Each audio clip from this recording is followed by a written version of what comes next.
یا رب صلی وسلم دائما ابدا علی حبیبک خیر الخلق کلہم۔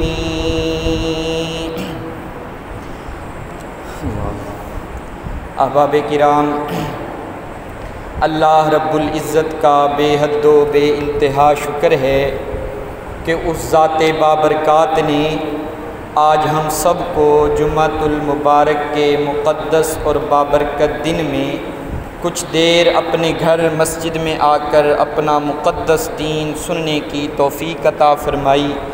دعا ہے کہ اللہ رب العزت حق بات، حق طریقے اور حق نیت سے بیان کرنے اور ہم سب کو اس پر عمل کرنے کی توفیق عطا فرمائے۔ گزشتہ جمعہ میں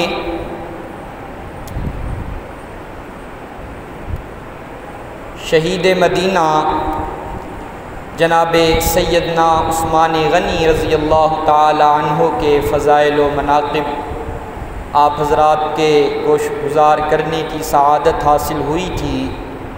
آج انشاءاللہ ہم مختصر سے وقت میں اسی مضمون کو لے کر چلتے ہوئے چند باتیں آپ حضرات سے گوش و گزار کرنا چاہتا ہوں۔ جناب سیدنا عثمان غنی رضی اللہ تعالی عنہ کو ایک لقب ملا ذو النورین، دو نور والا۔ اس کی پہلی وجہ جو زیادہ عرف عام میں کہ آپ صلی اللہ علیہ وسلم کی دو صاحبزادیاں حضرت عثمان کے گھر میں تھیں، اس لیے ان کو ذو النورین کہا جاتا ہے۔ اس کی ایک اور وجہ علماء نے لکھی ہے کہ ذو النورین کا مطلب ہے دو نور والا۔ ایک نور ہے صدیقیت کا اور ایک نور ہے شہادت کا۔ قرآن کریم میں اللہ رب العزت نے سورۃ اللیل میں فرمایا کہ فَأَمَّا مَنْ أَعْطَى وَاتَّقَى وَصَدَّقَ بِالْحُسْنَى فَسَنُيَسِّرُهُ لِلْيُسْرَى۔ صدیقیت کی علماء نے جو تشریح کی ہے، جو اس کے ترکیبی عناصر ہیں، وہ سورۃ اللیل میں ترتیب کے ساتھ فَأَمَّا مَنْ أَعْطَى وَاتَّقَى وَصَدَّقَ بِالْحُسْنَى فَسَنُيَسِّرُهُ لِلْيُسْرَى، کہ جس بندے کے اندر یہ اوصاف پائے جائیں گے، جس کے اندر یہ کمالات ہوں گے، وہ بندہ صدیق کہلائے گا، وہ بندہ صدیق کہلائے گا۔ تو صدیق تو جناب سیدنا صدیق اکبر رضی اللہ تعالی عنہ ہیں، لیکن صفات کے اعتبار سے یہ جو قرآن کریم نے ایک ضابطہ بیان فرما دیا، اس کے اعتبار سے جناب سیدنا عثمان غنی سب محبت سے کہہ دیجئے رضی اللہ تعالی عنہ بھی صدیق ہیں، کیونکہ ذو النورین کا مطلب ہے دو نور والا، اور رتبہ صدیقیت بھی نور ہے اور رتبہ شہادت بھی نور ہے۔ باقی اوصاف مناقب پچھلے جمعے عرض کیے تھے کہ آپ صلی اللہ علیہ وسلم کا یہ پیارا صحابی، آپ صلی اللہ علیہ وسلم کا یہ دوہرا داماد، دیکھو نا، یہ بھی بڑی قسمت کی باتیں ہوتی ہیں۔ کوئی کسی کے دروازے پہ ایک دفعہ دولہا بن کے جاتا ہے، میں قربان جاؤں عثمان ابن عفان کی عظمت پر کہ وہ میرے آقا کے دروازے پر دو دفعہ دولہا بن کے گیا۔ اور ایک حدیث ہے، اس کا مفہوم ہے، جناب نبی اکرم صلی اللہ علیہ وسلم نے فرمایا کہ اگر میری 40 بیٹیاں ہوتی، میں یکے بعد دیگرے عثمان کے نکاح میں دیتا۔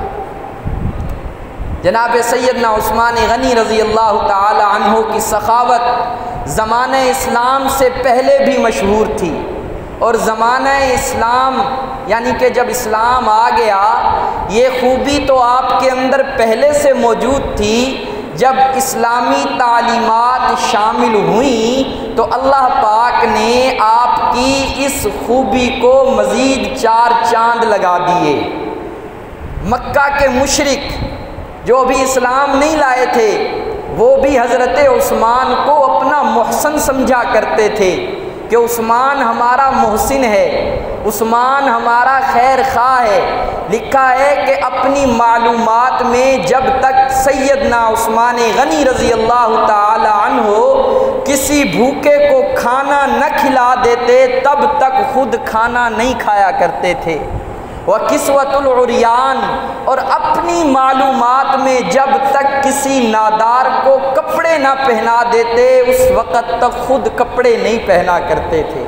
آپ کی سخاوت پہلے ہی مشہور تھی۔ تو ہجرت کے 6 سال جب زیارت مکہ کے لیے، زیارت بیت اللہ کے لیے جناب نبی اکرم صلی اللہ علیہ وسلم اپنے 1400 صحابہ کے ساتھ زیارت مکہ کے لیے روانہ ہوئے تو آپ کو حدیبیہ کے مقام پر روک دیا گیا۔ مکی لیڈرشپ کا فیصلہ ہو چکا تھا کہ ہم جناب نبی اکرم صلی اللہ علیہ وسلم کو بیت اللہ کا طواف نہیں کرنے دیں گے۔ جب اس قافلے کو حدیبیہ میں روکا گیا تو آپ صلی اللہ علیہ وسلم نے حضرت عثمان کو مکے والوں کی طرف روانہ کیا کہ یہ میرا عثمان ہے، اس کے احسان مکے والوں پہ ہیں، جب میرا عثمان جائے گا مکے والے حیا کریں گے، ہمیں آنے کی اجازت دے دیں گے۔ یہ آپ صلی اللہ علیہ وسلم کا ایک اندازہ تھا، ایک تخمینہ تھا جو سچ ثابت ہوا۔ جناب سیدنا عثمان غنی رضی اللہ تعالی عنہ مکے میں پہنچے، سارا مکہ امنڈ آیا، کہنے لگا کہ اے عثمان آپ تو ہمارے سردار ہیں، آپ تو ہمارے محسن ہیں، آپ کے ہم پر بہت سارے احسانات ہیں، آپ کو اجازت ہے آپ طواف بھی کر سکتے ہیں، ملتزم پہ بھی چمٹ سکتے ہیں، زمزم بھی پی سکتے ہیں، آپ طواف کر لیں۔ اجازت مل گئی۔ جناب سیدنا عثمان غنی رضی اللہ تعالی عنہ نے دل میں سوچا کہ وہ دل کہاں سے لاؤں جو اپنے آقا کے بغیر اس بیت اللہ کا طواف کرے، کیونکہ اس بیت اللہ کا تعارف تو ہمارے آقا نے کروایا ہے، اب میں اپنے آقا کے بغیر اس بیت اللہ کا طواف کروں، میرے اندر وہ دل نہیں۔ کہا جی نہیں، میں اکیلے طواف نہیں کر سکتا، ہمارے صحابہ کو، ہمارے قائد محترم کو بھی آنے کی دعوت دی جائے، وہ بھی آئیں اور طواف کریں، تب عثمان طواف کرے گا۔ خیر بہت لمبا واقعہ ہے، وقت مختصر، معاملات طے نہ پائے۔ ادھر خبر مشہور ہو گئی کہ مکہ والوں نے جناب سیدنا عثمان کو شہید کر دیا ہے۔ امام تیمیہ اللہ اس کی قبر پر کروڑوں رحمتیں فرمائے، بڑی عجیب بات فرمائی، فرمایا کہ مکہ والوں کو یہ تو علم تھا کہ آقا نبی اکرم صلی اللہ علیہ وسلم عثمان سے کتنا پیار کرتے ہیں، آج دیکھنا یہ ہے کہ حلقہ رسالت میں عثمان کا کتنا وزن ہے، حلقہ رسالت میں عثمان کا کتنا وزن ہے۔ یہ خبر مشہور ہو گئی کہ جناب سیدنا عثمان کو شہید کر دیا گیا۔ یہ خبر ہمارے آقا نامدار نبی اکرم صلی اللہ علیہ وسلم تک پہنچی تو آپ صلی اللہ علیہ وسلم نے سارے صحابہ اکرام کو جمع فرمایا اور فرما کر کہا کہ اے میرے جانثارو، اے میرے صحابہ، آج بیعت کرنی ہے۔ کیا کرنی ہے؟ تھوڑا تھوڑا بولتے رہیں گے، میں سمجھ جاؤں گا کہ آپ حضرات کو میری بات سمجھ آ جائے گی۔ کیا کرنی ہے؟ بیعت کرنی ہے۔ صحابہ کرام نے کہا کہ یا رسول اللہ صلی اللہ علیہ وسلم بیعت تو ہو چکی۔ آپ صلی اللہ علیہ وسلم نے فرمایا کہ اے میرے صحابہ، وہ بیعت اسلام تھی، آج بیعت قصاص ہوگی۔ صحابہ کرام جمع ہوئے، آپ صلی اللہ علیہ وسلم نے اپنا ہاتھ، توجہ رکھنا، یوں کیا، بیچ میں صحابہ اکرام، سب صحابہ اکرام نے اپنا ہاتھ رکھا، پھر ان ہاتھوں کے اوپر نبی اکرم صلی اللہ علیہ وسلم نے اپنا ہاتھ رکھا اور فرمایا کہ یہ جو میں ہاتھ رکھ رہا ہوں نا اوپر والا، یہ ہاتھ عثمان کا ہاتھ ہے، یہ ہاتھ عثمان کا ہاتھ ہے۔ نبی اکرم صلی اللہ علیہ وسلم نے اپنے ہاتھ کو عثمان کا ہاتھ کہا۔ حضرت عثمان کے لیے یہ فضیلت کوئی کم نہیں تھی کہ نبی رحمت صلی اللہ علیہ وسلم نے اپنے ہاتھ کو عثمان کا ہاتھ کہا، یہ فضیلت کم نہیں تھی۔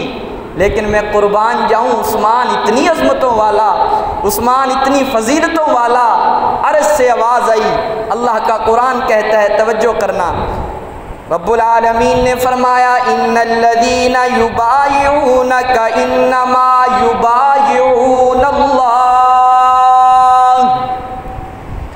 بالیقین، تاکید کے ساتھ، بالیقین، جن لوگوں نے آپ کے ہاتھ پر بیعت کی میرے پیغمبر انہیں بتا دیجئے، جن لوگوں نے آپ کے ہاتھ پر بیعت کی میرے پیغمبر انہیں بتا دیجئے وہ بیعت آپ کے ساتھ کی، در حقیقت وہ بیعت مجھ اللہ کے ساتھ کی۔ ان الذین یبایعونک انما یبایعون اللہ، ان صحابہ نے آپ کے ساتھ بیعت کی، ان کو خوشخبری دیجئے کہ آپ نے اللہ کے ساتھ بیعت کی۔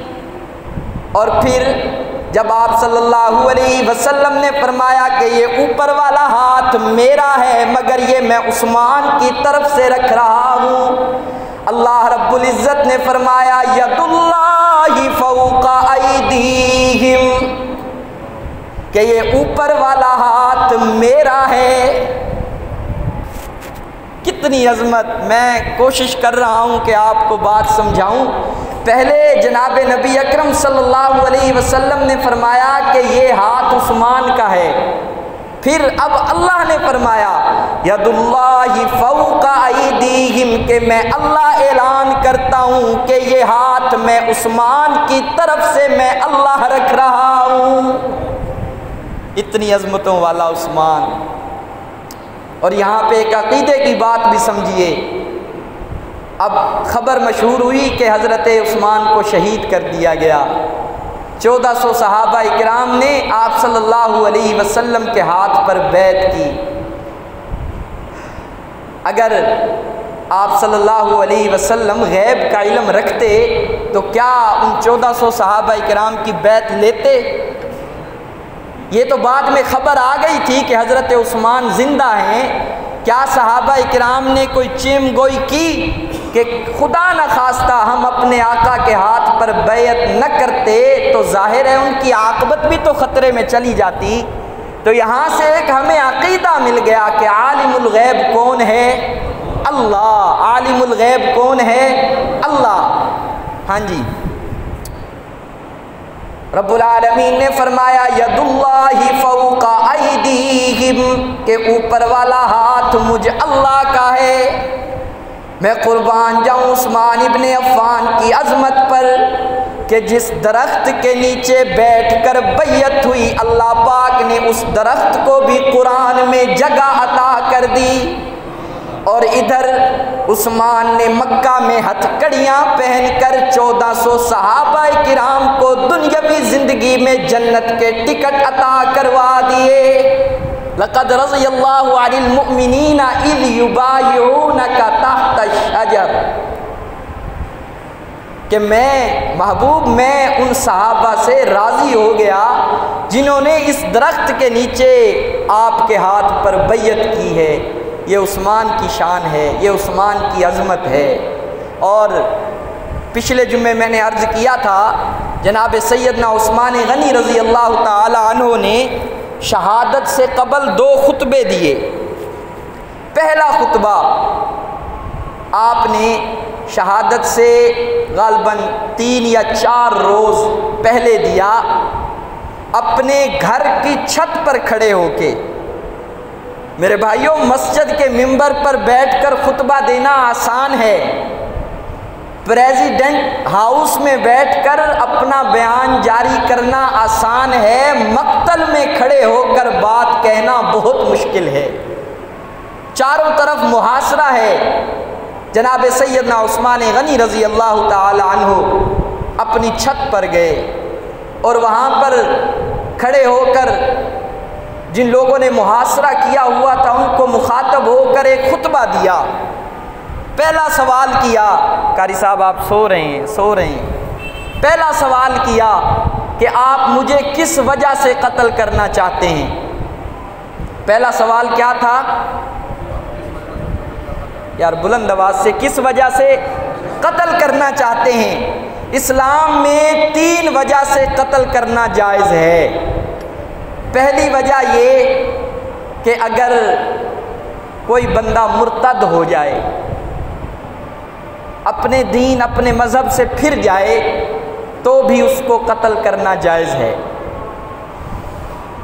دوسری وجہ یہ کہ اگر قصاص میں قتل کرنا، کسی نے کسی کو قتل کیا اس کے بدلے میں کسی کو قتل کرنا، یہ بھی اسلام میں جائز ہے۔ اور تیسری وجہ قتل کی جو اسلام میں جائز ہے کہ شادی شدہ مرد اگر وہ زنا کرے تو اس کو بھی رجم کیا جاتا ہے۔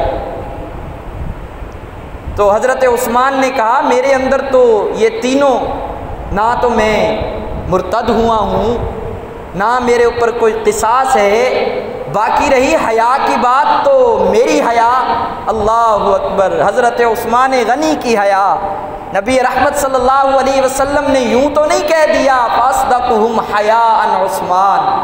حضرت عثمان نے فرمایا کہ میں نے اپنی زندگی میں اپنے ناف کا، اپنا جسم ہے نا، یہ اپنا جسم، فرمایا کہ میں نے اپنا جسم اپنی ناف کے نیچے سے حصہ میری آنکھوں نے نہیں دیکھا۔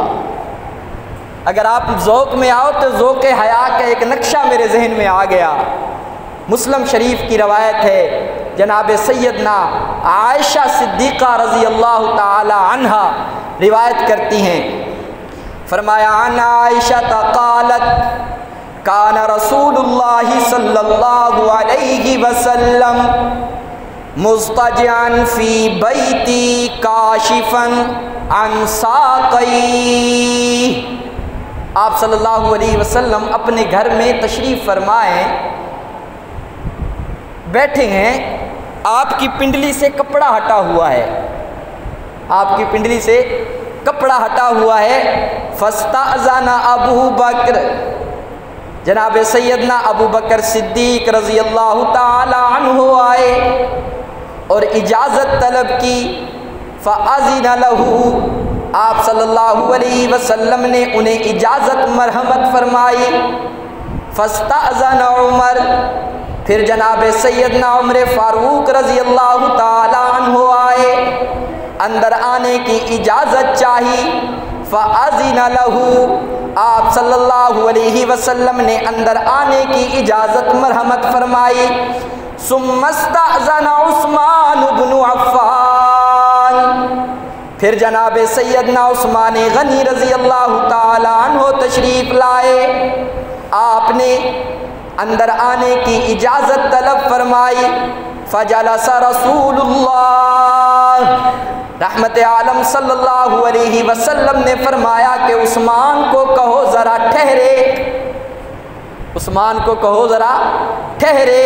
وَسَوَّى ثِيَابَهُ، خود اٹھے اپنی پنڈلی کو ڈھانپا۔ ثم اذن لعثمان، پھر جناب سیدنا عثمان غنی کو اندر آنے کی اجازت دی۔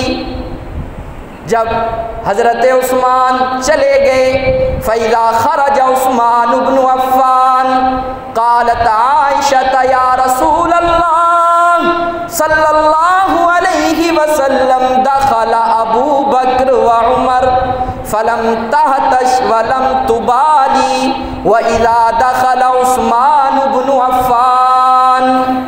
حضرت عائشہ نے فرمایا اے میرے سرتاج جناب ابو بکر صدیق آئے، آپ نے آنے کی اجازت مرحمت فرما دی۔ جناب حضرت عمر فاروق آئے، آپ نے اندر آنے کی اجازت مرحمت فرما دی۔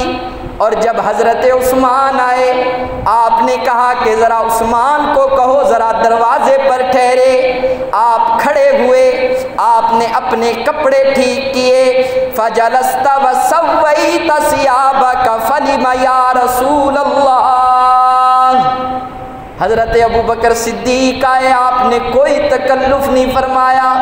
حضرت عمر آئے، آپ نے کوئی تکلف نہیں فرمایا۔ پھر جب جناب سیدنا عثمان غنی آئے، آپ نے تکلف کیوں فرمایا؟